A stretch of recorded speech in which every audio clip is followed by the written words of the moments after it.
Hi, I'm Dr. Christine Sauer and I'm here with Brian Murray, and I'm happy to talk about that he is going to start a 40-day water fast. And before we start, I want to tell everybody that it's not for everyone to do a water fast that long. Water fasting can be very dangerous, especially to people that are underweight, taking medications and have chronic illnesses.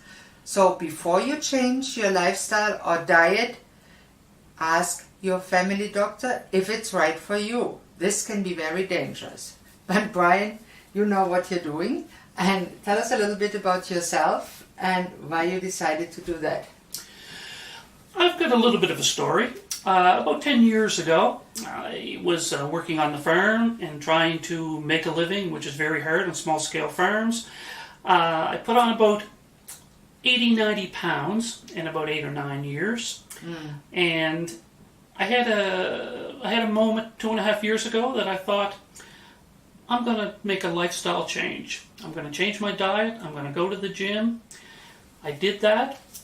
I lost 120 pounds in 7 months, which people said was crazy and you couldn't do. I was happy. I was enjoying life. I was meeting new friends. Things were great. Life was good. Yeah.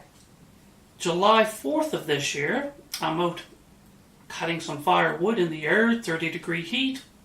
Guy stops, has a letter for me, says, your wife, or the letter says, from my lawyer, says that my wife wants a separation and you have 30 days in order to move out of our house that we had been living in for the last, for 20 years. And this is a 40-year relationship.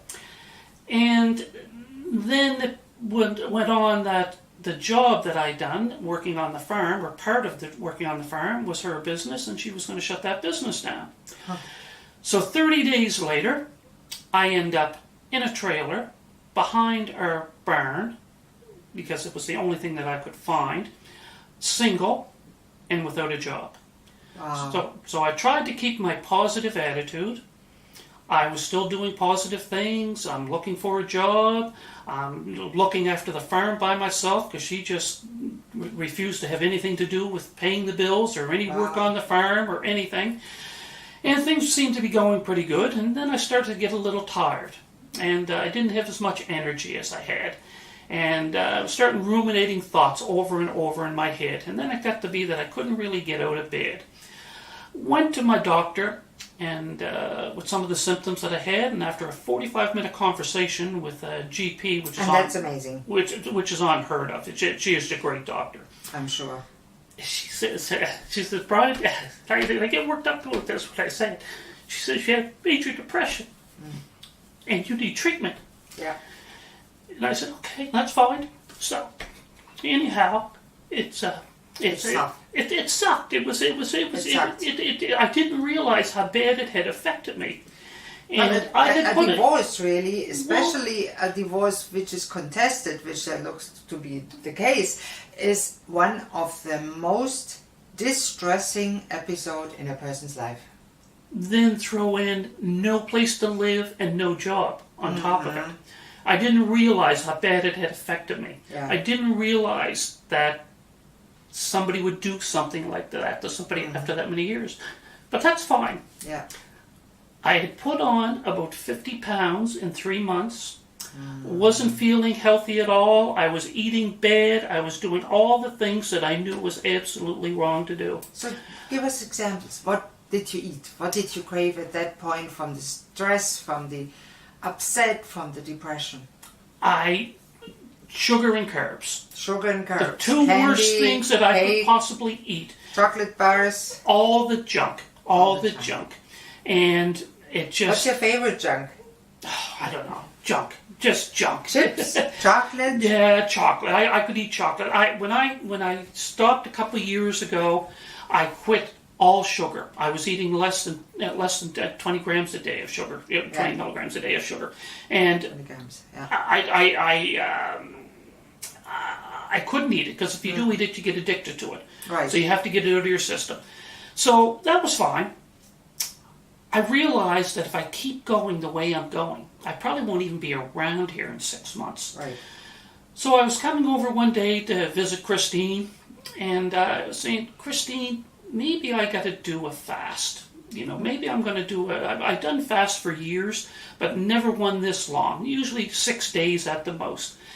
And I said, Christine, maybe I'm going to do a fast. And I said, maybe we should do a video about it. Maybe this could be something that we could work together on, Sure, because a lot of people could be interested in this and the benefits. Because many people want to lose weight, and many people find themselves in stressful situations. It doesn't have to be a divorce, but there's other stressful situations, death of a loved one, sickness of a loved one, own sickness, that makes people fall off the bandwagon.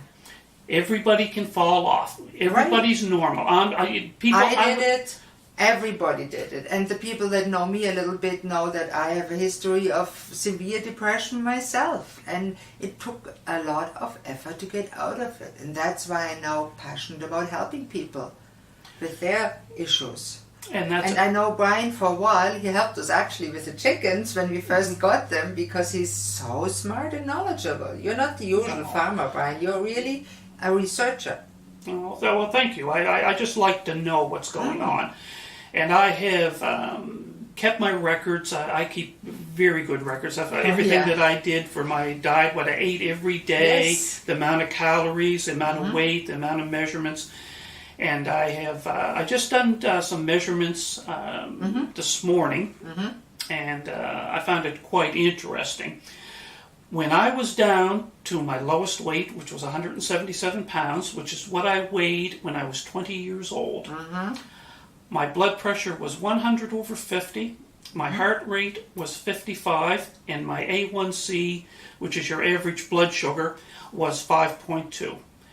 That had dropped, all those had dropped significantly. And that in without a short any period of time. medications? No medication at all. My blood sugar... Now tell us, when you were at your highest weight, what was your blood pressure and your A1C, which is a measure for the 3-month blood sugar? Many diabetics will know about that. How was it then?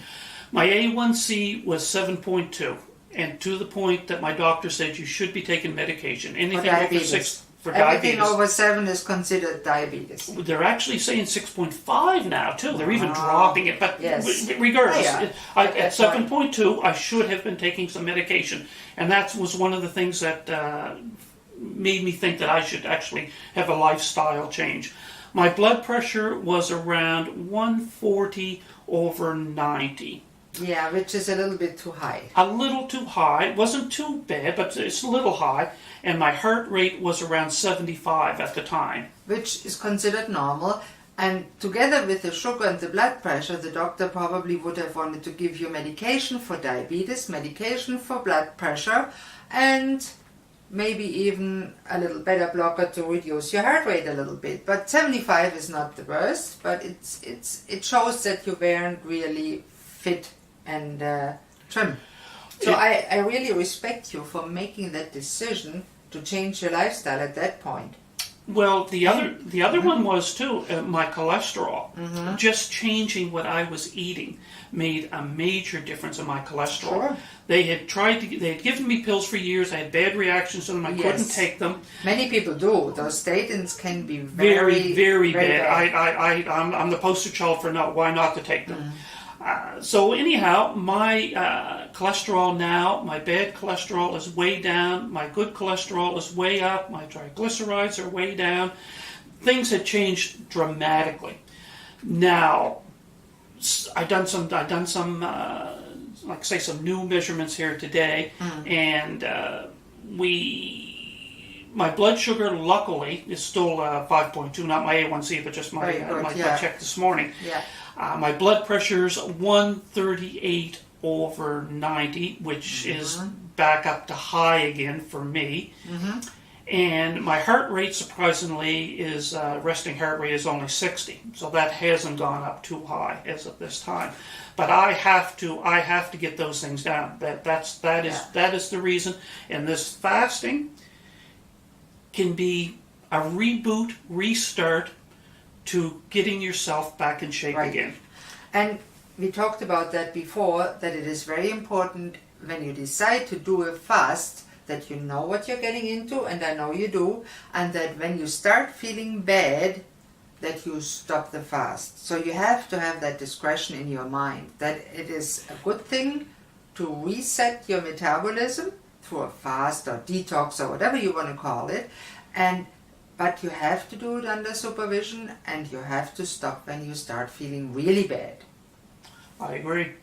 Because you can die from fasting, especially, you know it from anorexic people that starve themselves literally to death. So it's not for everybody. But for Brian, with his background, his research background, and his personality, I think it is a viable option.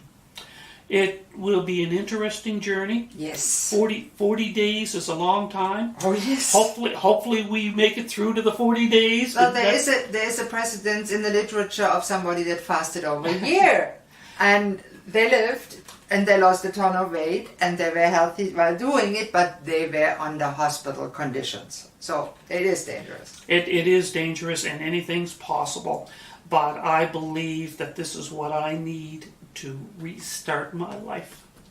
And I respect you for that. Now, when did you last have anything to eat, and what did you eat? I was eating last night about 11 o'clock, cleaning up any junk that I had in the house. So the junk is gone. That's the end of the junk. End of story. It was it was a protein bar, which wasn't too bad. Yeah. And there's a nice joke that I know, and I love jokes, and it says, "I cleaned up all the junk in my house. It was delicious."